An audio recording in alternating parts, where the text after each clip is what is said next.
Hello guys, আজকে তোমাদের সামনে নতুন একটা রেসিপি নিয়ে হাজির হয়েছি। ডালের পুর ভরা কচুরি।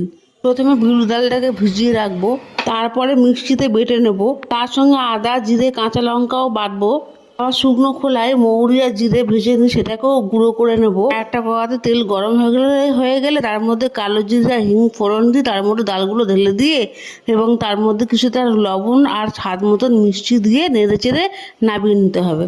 আর একটা পাত্রে ময়দা মেখে নেবো। ময়দা মাখার জন্য আদা, কাঁচা লঙ্কা বাটা আর মৌরি গুঁড়ো দিয়ে ভালো করে মিশিয়ে মেখে নিতে হবে। আর দাঁড়াও, শুধু রাধা বল্লভী খেলে তো আর হবে না, তার সঙ্গে লাগবে তরকারি। তার জন্য করছি চানা মটর। দেখো, চানা মটর রেডি হয়ে গেছে এদিকেও, আর রাধা বল্লভীও প্রায় রেডি হয়ে গেছে, পুর ভরা হয়ে গেছে।